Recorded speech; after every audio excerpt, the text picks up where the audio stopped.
नमस्कार साथियों, स्वागत है आपका एक बार फिर आपके अपने चैनल ज्ञान गुरु 365 में। रोजाना की तरह आज हम लेकर आए हैं बीकानेर के राठौड़ राजवंश के बारे में। तो चलिए शुरू करते हैं। सबसे पहले है राव बीका। इनका कार्यकाल 1665 से लेकर 1504 ईस्वी तक है। मारवाड़ के शासक राव जोधा के पुत्र थे ये। 1465 ईस्वी में पिता के ताना देने के कारण जांगल प्रदेश में आए थे और करनी माता की कृपा से एक नवीन राज्य स्थापित करने में सहायता मिली थी इन्हें। भाटी, चौहान, खींचियों, कायम खाने आदि स्थानीय शक्तियों की फूट का लाभ उठाकर इन्होंने अनेक गांवों पर अधिकार कर लिया। पुंगल के राव शेखा की पुत्री से विवाह कर उसने यानी राव बीका ने अपनी स्थिति को मजबूत किया। 1488 ईस्वी में बीकानेर की स्थापना कर उसे राठौड़ सत्ता का दूसरा केंद्र बनाया। राव बीका ने देशनोक में करनी माता के मूल मंदिर का निर्माण करवाया और वर्तमान मंदिर सूरत सिंह द्वारा बनवाया गया था। 1504 ईस्वी में राव बीका की मृत्यु हो गई थी। उसके बाद राव नरा, जिनका कार्यकाल 1504 से लेकर 1505 ईस्वी था। राव बीका के निधन के बाद राव नरा बीकानेर की गद्दी पर बैठे, मगर जनवरी 1505 ईस्वी में राव नरा की मृत्यु हो गई और इसके बाद में राव लूणकरण बीकानेर के शासक बने। राव लूणकरण 1505 से लेकर 1526 ईस्वी। यह राव बीका का छोटा पुत्र था। राव लूणकरण ने नागौर के शासक मोहम्मद खां को हराया और 1526 ईस्वी में डोसी के युद्ध में नारनौल के नवाब अब्बी मीरा से लड़ते हुए मारा गया। बिट्टू सुजा ने अपने ग्रंथ राव जेतसिरो छंद में इसे कलयुग का करण कहा है। जय सोम ने अपने ग्रंथ में अपना ग्रंथ जो है करमचंद्र वंशोत्कीर्तनाकम काव्य में इसकी दानशीलता की तुलना करण से की है। इसे लूणकरण झील का निर्माण करवाया था। इसने लूणकरण झील का निर्माण भी करवाया था। उसके बाद राव जेतसी की बात करें तो इनका कार्यकाल 1526 से लेकर 1542 ईस्वी तक। राव जेतसी ने 1534 ईस्वी में काबुल के मुगल शासक कामरान या हुमायूं का बड़ा भाई, जो बड़ा भाई नहीं हुमायूं का भाई था, को पराजित किया। इस युद्ध का वर्णन बिट्टू सुजा ने अपने ग्रंथ राव जेतसी रोछंद में किया है। राव जेतसी ने बीकानेर पर मालदेव के आक्रमण के दौरान अपने मंत्री नगराज को शेरशाह से सहायता प्राप्त करने के लिए भेजा था, मगर सहायता आने से पूर्व ही वह 1542 ईस्वी में साहेबा या पाहेबा के युद्ध में मालदेव की सेना से लड़ता हुआ वीरगति को प्राप्त हुआ। नेक्स्ट है राव कल्याणमल। इनका कार्यकाल 1542 से लेकर 1574 ईस्वी। राव कल्याणमल ने खानवा के युद्ध जो 1527 ईस्वी में हुआ था में राणा सांगा की ओर से भाग लिया था। कल्याणमल ने 1544 ईस्वी में गिरी सुमेल के युद्ध में मालदेव के विरुद्ध शेरशाह का साथ दिया था। राव कल्याणमल ने भटनेर के किले पर अधिकार किया तथा 1570 ईस्वी में अकबर के नागौर दरबार में उपस्थित होकर मुगल अधीनता स्वीकार कर ली और अपनी पुत्री का विवाह अकबर के साथ कर दिया तथा अपने पुत्रों राय सिंह व पृथ्वीराज को मुगल दरबार में भेज दिया। पृथ्वीराज को राजस्थानी साहित्य में पिथल कहा गया है। कल्याणमल मुगल अधीनता स्वीकार करने वाला पहला राठौड़ शासक था। नेक्स्ट है महाराजा राय सिंह 1574 से लेकर 1612 ईस्वी तक। 1570 ईस्वी के अकबर के नागौर दरबार में मुगल सेवा में आया था यह। महाराजा राय सिंह ने अकबर के गुजरात अभियान व कंधार अभियान में अपनी वीरता दिखलाई थी। अकबर ने 1572 ईस्वी में उसे जोधपुर का प्रशासक नियुक्त किया। महाराजा राय सिंह 1574 ईस्वी में महाराजाधिराज की उपाधि के साथ बीकानेर के शासक बने। जहांगीर ने 5000 का मनसब दिया था। 1612 ईस्वी में बुरहानपुर में उसकी मृत्यु हो गई थी। राय सिंह ने बीकानेर के जूनागढ़ दुर्ग का निर्माण 1589 से लेकर 1594 ईस्वी में करवाया था तथा किले के दरवाजे पर जयमल व फत्ता की पाषाण मूर्तियां लगवाई थी तथा अपनी पुत्री का विवाह जहांगीर के साथ किया था।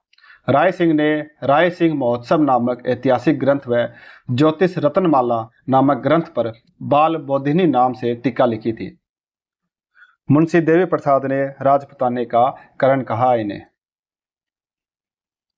नेक्स्ट है महाराजा दलपत सिंह 1612 से लेकर 1613 ईस्वी। महाराजा राय सिंह की इच्छा के विरुद्ध उसकी मृत्यु के बाद 1612 ईस्वी में जहांगीर ने दलपत सिंह को बीकानेर का टिक्का दिया, लेकिन उसका आचरण मुगल साम्राज्य के अनुकूल न होने के कारण 1 वर्ष के बाद ही उसे गद्दी से उतार दिया गया। उसके बाद महाराजा सूर सिंह 1613 से लेकर 1631 ईस्वी। महाराजा राय सिंह का पुत्र था यह। इसने खुर्रम का विद्रोह है जो 1622 ईस्वी में हुआ था, जुझार सिंह बुदेला का विद्रोह है 1628 ईस्वी में, खाने जहां लोधी का विद्रोह है 1629 से लेकर 1630 ईस्वी को दबाने में मुगल सेना की सहायता की थी और 1631 ईस्वी में बुरहानपुर में इनका निधन हो गया था। इसके बाद आते हैं महाराजा करण सिंह। इनका कार्यकाल 1631 से लेकर 1669 ईस्वी। करण सिंह ने मुगल सम्राट शाहजहां के दक्षिण अभियानों में महत्वपूर्ण भूमिका निभाई थी। जाखनिया गांव के सीमा विवाद को लेकर इसका नागौर के शासक अमर सिंह से युद्ध हुआ था 1644 ईस्वी में। बांकीदास अपने ग्रंथ ऐतिहासिक बातें में इस युद्ध को 1642 ईस्वी में बताते हैं। वहीं गौरीशंकर हीराचंद ओझा बीकानेर राज्य का इतिहास प्रथम खंड में इस युद्ध का समय 1644 ईस्वी लिखते हैं,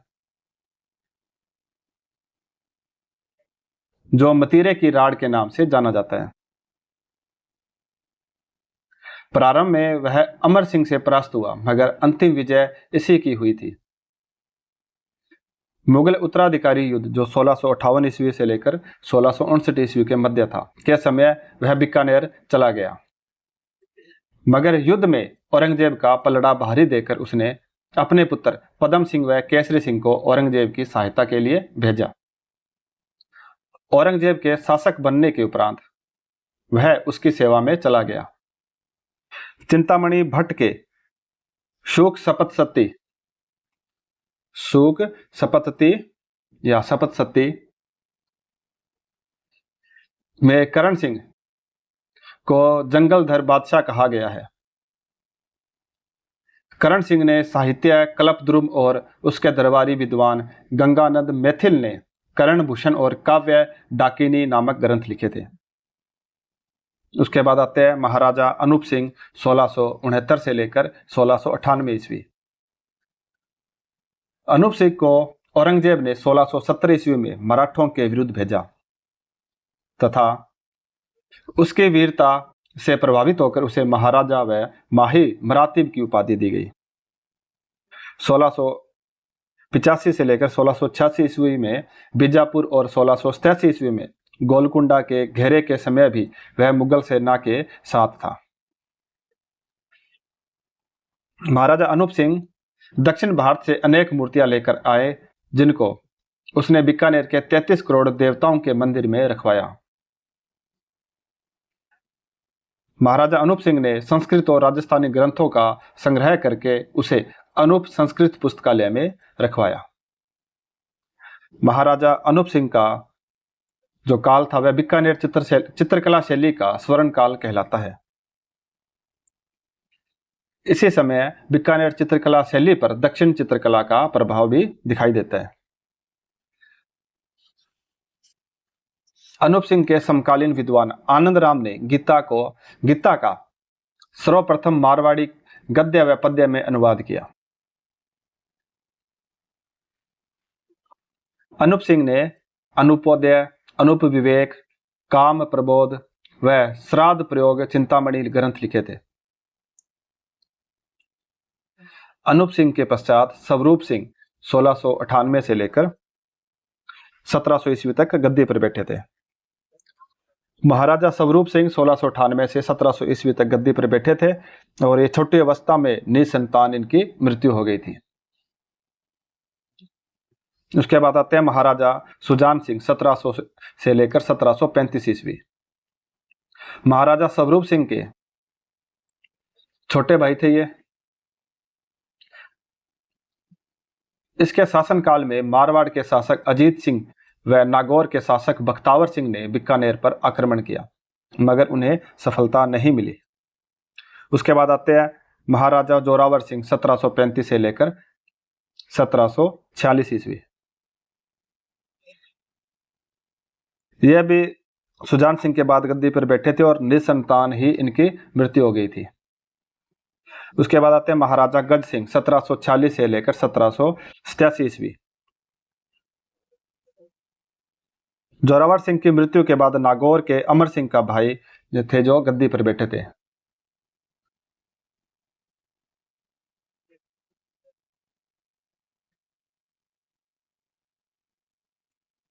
अमर सिंह के भाई थे जो गज सिंह, उनको गद्दी पर बिठाया गया था। 1747 ईस्वी में गज सिंह के बड़े भाई अमर सिंह ने जोधपुर राज्य की सेना के साथ बीकानेर पर चढ़ाई कर दी, परंतु उसे पराजित होकर भागना पड़ा। उसने अवध के नवाब सफदरजंग को दबाने के लिए मुगल सेना के साथ अपनी सेना भेजी, मगर स्वयं कभी मुगल दरबार में नहीं गया।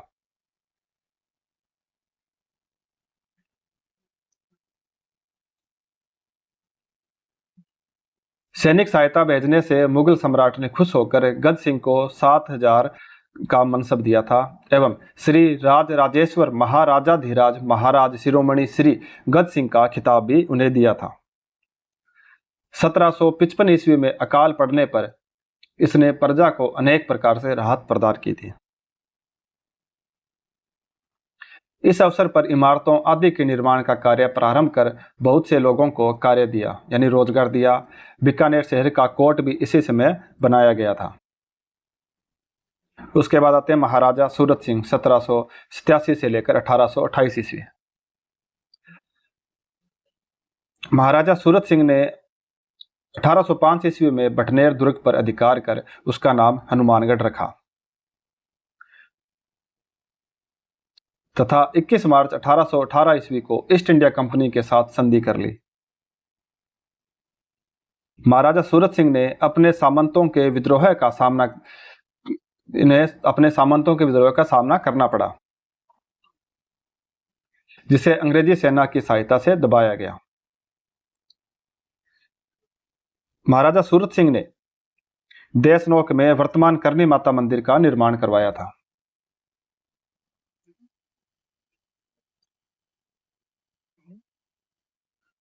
मंदिर निर्माण। उसके बाद आते हैं महाराजा रतन सिंह 1828 से लेकर 1851 ईस्वी। महाराजा रतन सिंह ने गया बिहार में राजपूत शासकों से उनकी कन्याओं को न मारने की शपथ दिलवाई। महाराजा रतन सिंह ने जैसलमेर पर आक्रमण किया, मगर परास्त हुए तथा मेवाड़ महाराणा जवान सिंह की मध्यस्थता से 1835 ईस्वी में दोनों में समझौता हुआ। 1844 ईस्वी में बीकानेर रियासत में कन्याओं को न मारने की आण यानी शपथ जारी की। 1844 ईस्वी में ही आंग्ल अफगान व प्रथम एवं द्वितीय आंग्ल सिख युद्ध में उसने अंग्रेजों की सहायता की थी। अंग्रेजों के दबाव के बावजूद ब्रिटिश विद्रोही व जनप्रिय जवाहर सिंह जी को अंग्रेजों के सुपुर्द नहीं किया। जवाहर जी को अंग्रेजों के सुपुर्द नहीं किया। महाराजा रतन सिंह ने बीकानेर में रतन बिहारी मंदिर का निर्माण करवाया था। उसके बाद आते हैं महाराजा सरदार सिंह, जिनका कार्यकाल 1851 से लेकर 1872 ईस्वी। 1857 ईस्वी की क्रांति को दबाने के लिए इन्होंने राजकीय सेना पंजाब और हरियाणा तक भेजी थी। राजस्थान के शासकों में सरदार सिंह एकमात्र शासक था जिसने व्यक्तिगत रूप से क्रांति के दमन में सक्रिय भाग लिया था। 1868 ईस्वी में बीकानेर राज्य पर प्रशासनिक नियंत्रण स्थापित करने के लिए सुजानगढ़ में अंग्रेजी एजेंसी की स्थापना की थी। उसके बाद आते हैं महाराजा डूंगर सिंह, 1872 से लेकर 1887 ईस्वी। इन्होंने 1878 ईस्वी में अंग्रेजों की सहायतार्थ काबुल में 800 ऊंट भेजे थे। डूंगर सिंह के शासनकाल में प्रसिद्ध बीकानेरी भुजिया की शुरुआत हुई थी। महाराजा डूंगर सिंह ने अंग्रेजी सहयोग से सामंतों का दमन किया। अंततः प्रशासन में अंग्रेजी हस्तक्षेप बढ़ा। उसके बाद आते हैं महाराजा गंगा सिंह। इनका कार्यकाल 1887 से लेकर 1943 ईस्वी तक।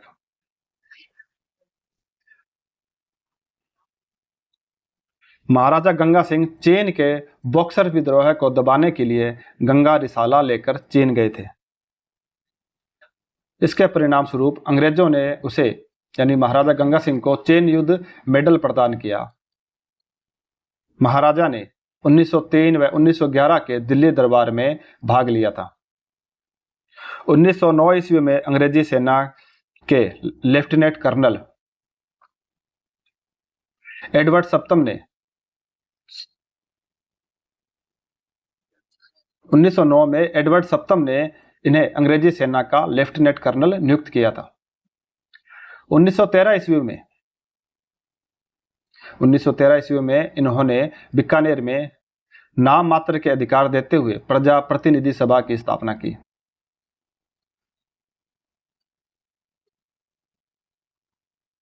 महाराजा ने बनारस हिंदू विश्वविद्यालय की स्थापना में आर्थिक सहयोग किया और 1916 ईस्वी में इसके शिलान्यास में उपस्थित हुए थे। गंगा सिंह इस विश्वविद्यालय का चांसलर भी रह चुके हैं। प्रथम विश्व युद्ध में इन्होंने अंग्रेजों की सभी प्रकार से सहायता की तथा प्रथम विश्व युद्ध के बाद हुए वर्साई के शांति सम्मेलन में भाग लिया था। 1918 ईस्वी में महाराज की सलामी की तोपों की संख्या 17 से बढ़ाकर 19 कर दी गई।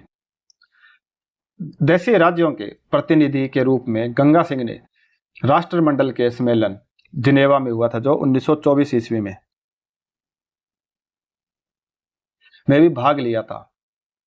महाराजा गंगा सिंह के प्रयत्नों से ही 1921 ईस्वी में नरेंद्र मंडल का गठन हुआ, जिसका 1921 से लेकर 1925 ईस्वी तक महाराजा गंगा सिंह प्रथम अध्यक्ष भी रहे थे। महाराजा गंगा सिंह देशी राज्यों के अधिकारों को लेकर बड़े सतर्क थे। गंगा सिंह ने बटलर समिति जो 1927 ईस्वी में हुई थी के समक्ष यह मांग की कि उनके संबंध भारतीय अंग्रेज सरकार से न होकर इंग्लैंड के राजतंत्र के साथ माने जाए। महाराजा गंगा सिंह ने तीनों गोलमेज सम्मेलन जो 1930, 1931 और 1932 में हुए थे उनमें सम्मिलित हुए थे एवं एक सर्वोच्च न्यायालय वायसराय को परामर्श देने के लिए एक राज्य परिषद और सामूहिक हितों के प्रश्नों के वर्गीकरण की मांग रखी।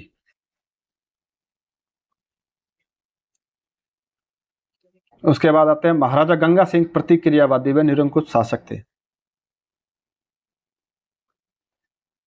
यद्यपि अंग्रेजों की दृष्टि में प्रगतिशील दिखने के लिए इन्होंने न्यायालय, प्रतिनिधि सभा आदि की स्थापना की, मगर ये नाम मात्र की संस्थाएं गंगा सिंह की इच्छा पर चलती थी। इन्होंने राज्य में अभिव्यक्ति की स्वतंत्रता पर भी कड़ा प्रतिबंध लगा रखा था। बीकानेर एक दिग्दर्शन नामक पैम्पलेट में उनकी दमन नीतियों की आलोचना करने पर सार्वजनिक सुरक्षा कानून लागू किया गया एवं स्वामी गोपाल दास, चंदनमल बहेड़, सत्यनारायण सराफ, खूबचंद सराफ आदि को बीकानेर षड्यंत्र केस के नाम पर गिरफ्तार किया गया। रघुवर दयाल ने 22 जुलाई 1942 ईस्वी को बीकानेर प्रजा परिषद की स्थापना की, जिसका उद्देश्य था महाराजा के नेतृत्व में उत्तरदायी शासन की स्थापना करना। रघुवीर दयाल गोयल को राज्य से निष्कासित कर दिया गया। जब भारत छोड़ो आंदोलन का बीकानेर में कोई विशेष जो हुआ था, तो उसका बीकानेर में कोई विशेष प्रभाव नहीं पड़ा, क्योंकि महाराजा गंगा सिंह की दमन नीति बहुत कठोर थी। तिरंगे झंडे को फहराना उस समय राजद्रोह के समान माना जाता था। महाराजा गंगा सिंह के सारे क्रियाकलाप अंग्रेजों को खुश करने के लिए थे। महाराजा गंगा सिंह ने पंजाब से गंग नहर लाकर व गंगानगर को बसाकर उसे सिंचित क्षेत्र बना दिया। यह गंगा सिंह महाराज का प्रशंसनीय कार्य था। महाराजा गंगा सिंह एक कुशल प्रशासक था, जिसने बीकानेर में कई उल्लेखनीय प्रशासनिक सुधार किए थे तथा कई विशाल भवनों का निर्माण करवाया था, और 1943 ईस्वी में इनकी मृत्यु हो गई थी। और उसके बाद बीकानेर के राठौड़ राजवंश में आखिरी है महाराजा शार्दुल सिंह। इनका कार्यकाल 1943 से लेकर 1949 ईस्वी है। महाराजा शार्दुल सिंह ने नौता यानी विवाह निमंत्रण कर तथा तख्त नशीनी की भाछ यानी उत्तराधिकारी कर को समाप्त किया। महाराजा शार्दुल सिंह ने बनारस हिंदू विश्वविद्यालय को छात्रवृत्तियों के लिए 4 लाख रुपए और गंगा भवन छात्रावास और शार्दुल वाटिका के लिए 1 लाख रुपए का अनुदान दिया। महाराजा शार्दुल सिंह द्वितीय विश्व युद्ध में बीकानेर की सेनाओं के निरीक्षण के लिए बर्मा व ईरान गए थे। महाराजा शार्दुल सिंह ने के.एम. पणिकर को बीकानेर राज्य के प्रतिनिधि के रूप में संविधान निर्मात्री सभा के लिए मनोनीत किया। राजस्थानी शासकों में शार्दुल सिंह ने सर्वप्रथम भारतीय संघ अधिनियम पर हस्ताक्षर किए। यह बीकानेर के राठौड़ वंश का अंतिम शासक था। इसी के साथ में ये जो बीकानेर के राठौड़ राजवंश है यह कंप्लीट होता है। इसके क्वेश्चन देख लेते हैं 10। तो पहला क्वेश्चन है, बीकानेर राठौड़ वंश की स्थापना किसने की थी? तो इसका आंसर है राव बीका ने। दूसरा क्वेश्चन है, राव बीका ने बीकानेर की स्थापना कब की थी? तो इसका आंसर है 1488 ईस्वी में। तीसरा क्वेश्चन है, किस शासक को कलयुग का करण कहा और उसने लूणकरण सर झील का निर्माण किया था? तो इसका आंसर है राव लूणकरण। नेक्स्ट क्वेश्चन है, किस बीकानेर शासक ने काबुल के मुगल शासक कामरान को 1534 में हराया था? तो इसका आंसर है राव जैत सिंह। नेक्स्ट क्वेश्चन है, मुगल अधीनता स्वीकार करने वाला पहला राठौड़ शासक कौन था? तो इसका आंसर है राव कल्याणमल। नेक्स्ट क्वेश्चन है, महाराजा राय सिंह ने किस दुर्ग का निर्माण करवाया और उसमें जयमल फत्ता की मूर्तियां स्थापित की थी? तो इसका आंसर है जूनागढ़ का।